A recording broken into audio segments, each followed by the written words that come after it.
Good morning everyone. We will continue with a new topic in 11th standard economics and it is the unit is about supply.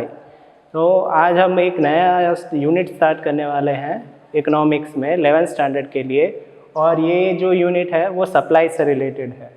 तो supply में कुछ concept और कुछ terminologies आती है जो supply को समझने के पहले आपको आपके दिमाग में रखना है। Means you need to understand some of the terminologies that are related with the supply before understanding the supply. So first of all, production. Production is the quantity of goods created by the available factor of production during a fixed time period.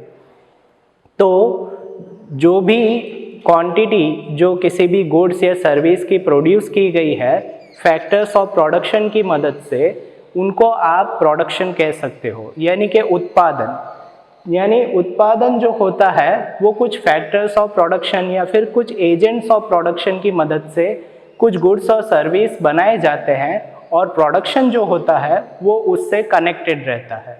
तो production refers to the goods that are being produced by the help of factors of production. तो जो भी goods या commodities जो factors of production की मदद से बनाए गए हैं या फिर जिन्हें क्रिएट किया गया है उनको आप प्रोडक्शन कह सकते हो। Supply, it is that amount of production which a producer is able and willing to sell in the market at a given price and at a particular point of time. तो जो commodity या जो भी goods कोई producer या जो कोई seller जो किसी मार्केट में एक पर्टिकुलर प्राइस और एक पर्टिकुलर टाइम पीरियड में बेचता है उसको आप सप्लाई कह सकते हो।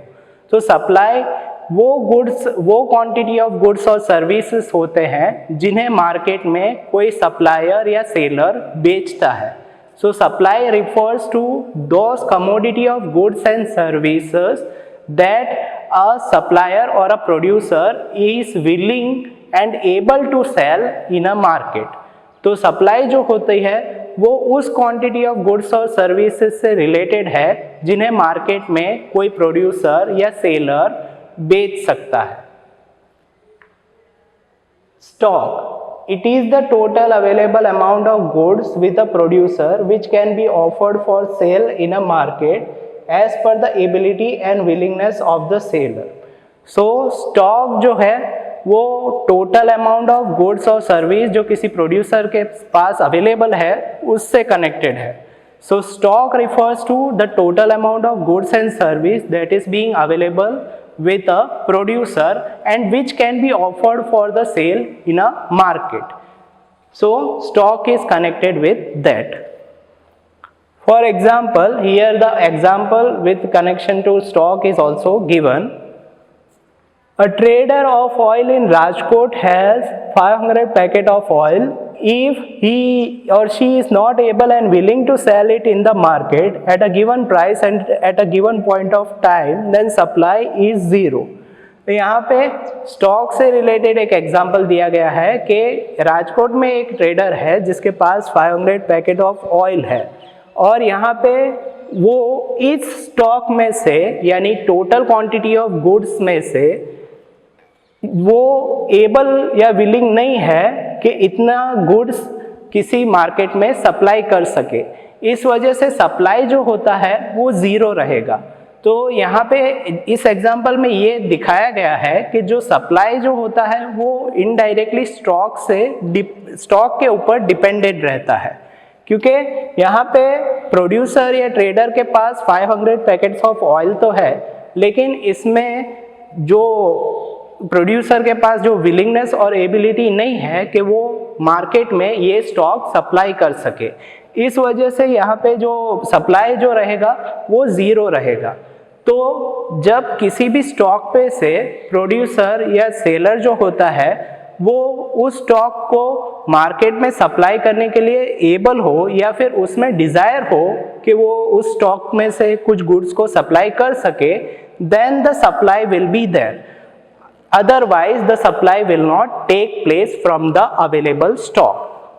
तो स्टॉक जो है वो इनडायरेक्ट, जो सप्लाई जो है वो इनडायरेक्टली स्टॉक से रिलेटेड होता है। क्योंकि जो सप्लाई जो होता है वो अवेलेबल स्टॉक पे से ही अराइज की जाती है, या फिर आप कह सकते हो the supply is taking place from the available stock only. अगर प्रोड्यूसर के पास थोड़ा स्टॉक पड़ा है किसी गुड्स और कमोडिटी का, तो वो उसी में से कुछ चीज़ सप्लाई कर पाएगा। अगर उस प्रोड्यूसर में विलिंगनेस या एबिलिटी नहीं है कि वो अपने स्टॉक को मार्केट में बेच सके या फिर मार्केट में प्लेस कर सके, तो सप्लाई भी पॉसिबल नहीं होगा। But if he is able and willing to sell 300 packet from the available amount, then the supply of oil is 300 packet.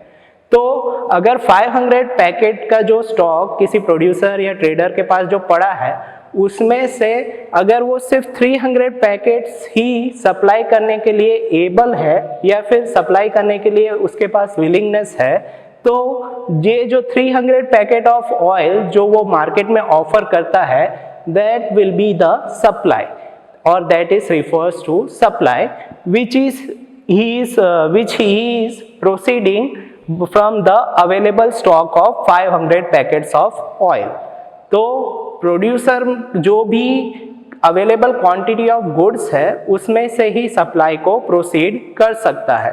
तो यहाँ पे अगर प्रोड्यूसर की कैपेबिलिटी, उसका एबिलिटी या विलिंगनेस है कि वो 500 पैकेट ऑफ ऑयल में से 300 पैकेट ऑफ ऑयल को सप्लाई कर सके, then the supply will be of 300 packet of oils from the available quantity of 500 packets of oil. So the stock will be 500 of packet of oil, which is the total quantity of goods that is available with the producer, and 300 of packet is the supply that the seller is able and willing to sell in the market. So yes, in the example that was relating to stock, we have studied that if the trader is having the ability and willingness to sell a product or a particular quantity of the goods in the market, then only it will become a supply. तो हमने stock से related एक example में हमने ये देखा था कि एक ट्रेडर जो सूरत में है उसके पास 500 पैकेट्स ऑफ ऑयल है, लेकिन वो जो ट्रेडर था उसमें अगर विलिंगनेस और एबिलिटी नहीं होती कि जिससे कि वो 500 ऑफ पैकेट ऑफ ऑयल में से कुछ क्वांटिटी को सप्लाई कर सके, तो जो सप्लाई रहेगा वो ज़ीरो होगा। ऑन द अदर हैंड, अगर वो ट्रेडर जो है वो 500 ऑफ पैकेट ऑफ ऑयल में से 300 ऑफ पैकेट ऑफ ऑयल अगर मार्केट में सेल कर सकता है, तो वो 300 ऑफ पैकेट ऑफ ऑयल जो है वो उसका सप्लाई रहेगा। So the trader should have two things before supplying a product, और two things are necessary that should have to be there in the seller or producer for supplying a product in a market. That is ability to sell and willingness to sell. अगर producer या seller में जो ability और willingness रहेगा किसी भी particular quantity of goods को market में सेल करने का, तो ही सप्लाई जो है वो प्रोसीड हो सकता है। अगर एबिलिटी और विलिंगनेस नहीं है, then the supply will not take place.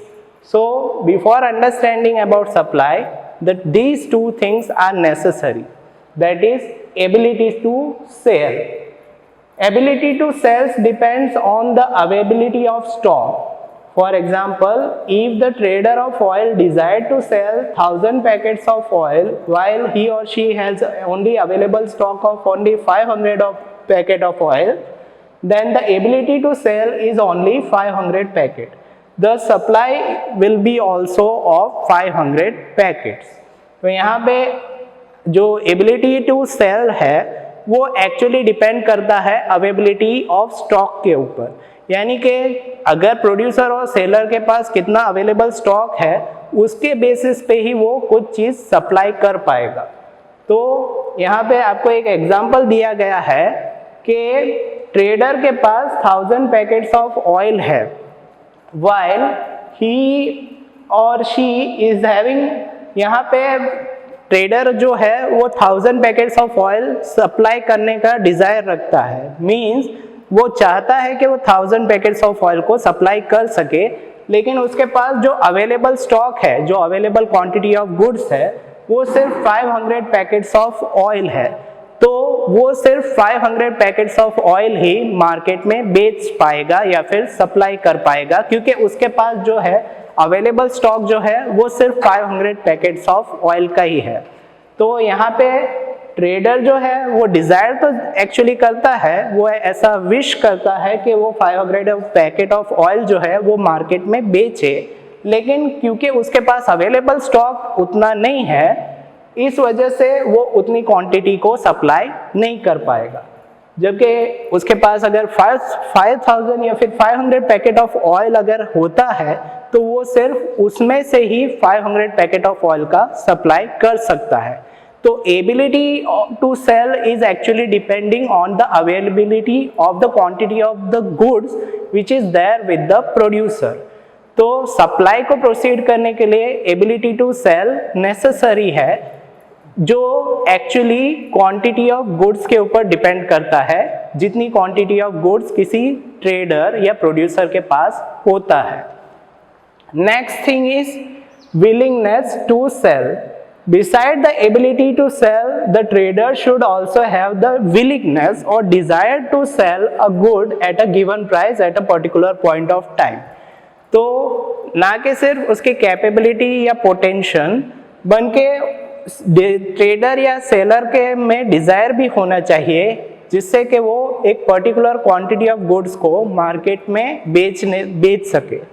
तो यहाँ पे जो ट्रेडर रहता है उसमें इतनी विलिंगनेस होनी चाहिए, उसमें ऐसा डिज़ायर होना चाहिए कि वो एक पर्टिकुलर प्राइस पे और किसी निर्धारित वक्त पे किसी क्वांटिटी ऑफ गुड्स और सर्विस को बेच सके।